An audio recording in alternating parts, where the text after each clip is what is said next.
नमस्कार दोस्तों, मैं अविनाश राज मैथ जी के MRB शो में आपका दिल से स्वागत करता हूं। तो आइए शुरुआत करते हैं, मिलके सी सेट की तैयारी को एक नया इंजाम देते हैं। और आपको जैसा कि मालूम है, सी सेट जो है हिंदी माध्यम का दुखदाई टॉपिक रहा है, विषय रहा है। लेकिन हम लोग ऐसा को इस तरीके से बनाएंगे इस पैसे मतलब प्रश्नों को कि जो कि हिंदी माध्यम टॉप कर सके। और उससे पहले मैं बताना चाहूँगा कि हमारा एक दोस्त है, हमारा मित्र है, साथी है, पवन मिश्रा, जो कि वो भी जो कहीं ना कहीं सी सेट से परेशान है। और मैं मतलब उम्मीद करता हूँ कि आने वाला वक्त में वो भी सी सेट को एक धुआं धुआं कर देंगे। और जो है एक आप उनके GS1 के मार्क को देखिएगा कि इतना खूबसूरत मार्क है कि एक टॉपर का जो होता है 1 to 10 रैंक का होता है, उतना मार्क होता है प्रीलिम्स 1 में, मतलब प्रीलिम्स के GS1 सब्जेक्ट में। उसके बाद जो सी सेट में थोड़ा सा प्रॉब्लम है, लेकिन अब वो अपना धीरे धीरे पूरा कर लेंगे। कभी किसी दिन उनसे बात कराऊंगा और जो उनके मार्क्स को भी दिखाऊंगा। चलिए UPSC 2020 सी सेट जो है सेट ए के प्रश्नों को देखते हैं आज 17 नंबर क्वेश्चन से, और भी शुरुआत करते हैं। 17 नंबर क्वेश्चन ये रहा कि दो कथन S1 और S2 नीचे दिए गए हैं, जिनके उपरांत एक प्रश्न है। S1 मतलब होता है, इसको इंग्लिश में बोलता है स्टेटमेंट 1, ठीक है। 51 पृष्ठों की एक पुस्तक में किसी भी पृष्ठ पर 2 से अधिक रेखा चित्र नहीं है। और S2 मतलब स्टेटमेंट 2 दिया हुआ है, प्रत्येक प्रश्न पर कम से कम एक रेखा चित्र है। निम्नलिखित में से कौन सा उपरोक्त कथनों और प्रश्नों के लिए सही है? ऑप्शन ए, दो कथन S1 और S2 प्रश्न का उत्तर देने के लिए पर्याप्त है, किंतु ना तो अकेला S1 और ना S2 और ना ही अकेला S2 प्रश्न का उत्तर देने के लिए पर्याप्त, ऐसा ही और 3 ऑप्शन है। तो दोस्तों, सबसे पहले हम ये देखेंगे स्टेटमेंट 1 के बारे में देखेंगे कि 51 पृष्ठों की, ठीक है। स्टेटमेंट 1 में क्या दिया हुआ है? एक स्टेटमेंट 1 51 पृष्ठ है, ठीक है। मतलब 51 जो है पेज है दोस्तों, ठीक है। 51 क्या है? ये पेज है। अब कह रहा है किसी भी पृष्ठ पर, पेज कैसे होता है? ऐसे होता है। यहाँ पे लिखा हुआ है संसद पार्लियामेंट लक्ष्मीकांत भवन, ऐसे लिखा सकता है, ठीक है। ये पृष्ठ पर जो है ये है। अब कह रहा है कि एक प्रश्न, किसी भी पृष्ठ पर 2 से अधिक रेखा चित्र क्या होता है? ये एक ऐसे लाइन होता है, रेखा चित्र है ना, ये लाइन, ठीक है। ये लाइन जो है किसी भी पृष्ठ पर, मतलब कोई भी पृष्ठ 1 से 51 तक रहे, मतलब ये पृष्ठ को जो ऐसे देखेंगे तो कोई ऊपर या नीचे कोई भी पृष्ठ पे जो है ये रेखा चित्र जो है कह रहा है कि 2 से अधिक नहीं है। ये 1 और 2 से अधिक नहीं है, इसका मतलब 1 भी हो सकता है। ये तो रहा स्टेटमेंट 1, ठीक। अब S2 में देखते हैं कि प्रत्येक पृष्ठ पर कम से कम एक रेखा चित्र है। प्रत्येक पृष्ठ मतलब 51 पृष्ठ में जो कम से कम एटलीस्ट, मतलब एटलीस्ट जो है कम से कम एक जो है आपका रेखा चित्र होगा ही होगा, कम से कम, ठीक है। एक रेखा चित्र होगा, मतलब 2 भी हो सकता है। अब बताइए, कम से कम अगर एक होगा तो 51 को 1 से गुना करेंगे तो 51 रेखा चित्र हो जाएगा, ठीक है। अब प्रश्न पूछा है, क्या इस पुस्तक में 100 से अधिक रेखा चित्र है? अगर हम स्टेटमेंट 2 को लिखेंगे, प्रत्येक पृष्ठ पर कम से कम एक रेखा चित्र है, और एक ही अगर मानेंगे तो 1 गुना 51, 1 गुना 51 52, सॉरी 52 नहीं होगा, 1 गुना 51 51 ही होगा, ठीक है। जोड़ दिया भैया यहाँ पे, है ना, गुना करना पड़ेगा। 51 को 1 से गुना करेंगे तो 51 रेखा चित्र होगा। तो ये तो सीधे से खारिज हुआ S2 में कि इस पुस्तक में 100 से अधिक रेखा चित्र है ना। 100 से अधिक तो नहीं होगा, 100 से कम हो सकता है S2 के मामले में। अब S1 के मामले में देखते हैं कि इस पुस्तकों में किसी भी पृष्ठ पर 2 से अधिक रेखा चित्र नहीं है। मतलब 2, तो अगर 2 होगा मान लो, तो 51 को 2 से गुना करेंगे तो कितना होगा? 2 एकम 2, 2 बचे 10, 102 रेखा चित्र, ठीक है।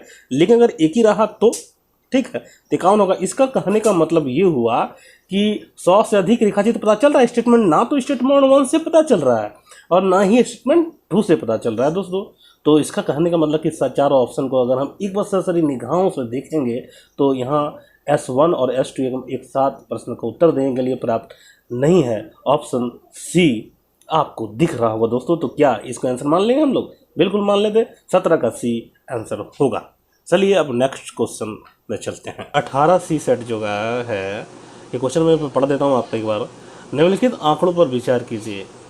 अंग्रेजी में माध्य प्राप्त अंक है, फिर हिंदी में माध्य प्राप्त अंक है। लड़कियां जो अंग्रेजी में माध्य प्राप्त अंक लाई है वो है 9, तो 9 लाई है। और फिर हिंदी में 8 है, जैसे लड़के मतलब यहाँ गर्ल्स है, ठीक है जी, यहाँ बॉयज़ लाई है 8 और यहाँ 7, अंग्रेजी में, इंग्लिश में और ये हिंदी में।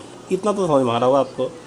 अब देखिए, अब कह रहा है कि कुल माध्य मतलब टोटल माध्य प्राप्त, टोटल एवरेज जो है मार्क्स जो है 8.8 है और यहाँ पर x है। दोस्तों ऐसे सवाल बनाने के लिए सबसे पहले तो यहाँ पे आपको जो है एवरेज निकालना पड़ेगा, ठीक है। माध्य इसमें मीन वैल्यू जो होता है, इसमें आपको क्या कर सकते हैं, इसके ऐसे सवाल बनाने के लिए मिश्र समानुपात का यूज कर सकते हैं। ऐसे प्रश्नों में अलग से आपको एक डिटेल लेसन बनाऊंगा, उसके बाद और अच्छी तरह से आप समझ सकते हैं। लेकिन फ़िलहाल इतना जानिए कि 8.8 यहाँ पे है। देखिए ये जो टोटल एवरेज मार्क है ये गर्ल्स का भी होगा और बॉयज़ का भी होगा, इसीलिए इसमें मिश्र समानुपात का थोड़ा सा फॉर्मूला लगेगा। इसमें क्या है, 8.8 यहाँ पे लिखिए जो यहाँ पे लाए हैं, और यह 9 लिखिए, ठीक है, मतलब अंग्रेजी में माध्य प्राप्त अंक, और इधर लिखिए 8, ठीक है, ये अलग है। एक्स का वैल्यू निकालना है यहाँ पे देखिए, ऐसा इसलिए कर रहे हैं, इसमें पता चल जाएगा कि लड़कियां लड़के से कितने गुना ज़्यादा है, ठीक है, या लड़के कितना लड़के से गुना कितना ज़्यादा है। अब देखिए इसको 8.8 है टोटल एवरेज मार्क, 8.8 में 8 घटा दीजिए, ठीक, तो कितना होगा, यहाँ 8.0 लिख सकते हैं, पॉइंट के बाद सेम किया जाता है, तो 8 में 8 चला गया, तो 8.8 में 8 चला गया 0.8 हो गया।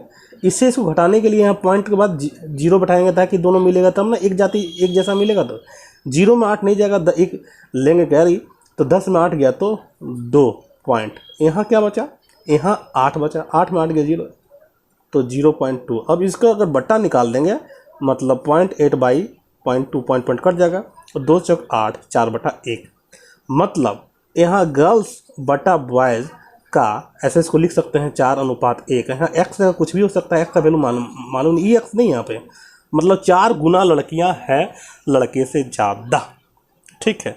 तो एवरेज कैसे निकालते हैं, यहाँ पे एवरेज ऐसे निकाल सकते हैं दोस्तों कि एवरेज ऐसे निकाल सकते हैं कि लड़कियाँ जितना लाई यहाँ पे, ठीक है, और जितना लड़के मार्क्स लाए यहाँ पे, ठीक, समझ में आ रहा है आपको। ये इसका हम माध्य प्राप्त कैसे निकालेंगे, तो जितना मतलब लड़कियां लाई इस मार्क्स को और जितना लड़के लाई इस मार्क्स को, लड़कियां कितना है 4x और ये वो लड़के कितना 1x, तो x इसका भी इसको मत लिखिए, 4 गुना है, तो यहाँ 4 नंबर 36 गुना 1 गुना 8 मतलब +8, ठीक है, और बट्टा दोनों कितना हो जाएगा, तो 4 लड़की और 1 लड़का अनुपात में 4:1:5, तो यहाँ x लिखते हैं और यहाँ x लिखते कट जाता, इसलिए इतना ही लिखिए आप, ठीक है।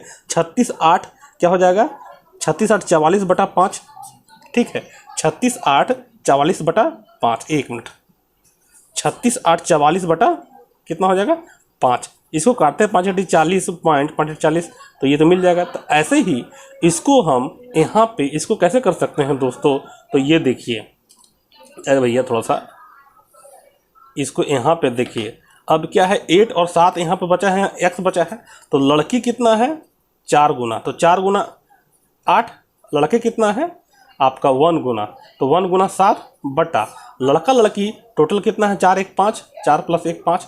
अब इसको हल कर दीजिएगा, तो हल कर दीजिएगा दोस्तों मेरा प्यारा भाई ये बहनों और बाबुओं, ये 4×8 32 + 7 एकम 7, 4 एकम 4:1:5, 4:1:5 32 और 7 39/5, इसको भागा दीजिएगा तो 5×8 40 पॉइंट है ना, ठीक है, 5×8 40 तो होगा नहीं भैया, 5×7 35, 5 और 5×8 40, इसको कैसे देते हैं भागा आप देखिएगा, यहाँ पे 39 को 5 से भागा दीजिए, 5×7 35, इसके नीचे वाला अंक लिखते हैं 4, एक 0 बैठाइएगा तो यहाँ पॉइंट हो जाएगा, फिर 5×8 40, ठीक है।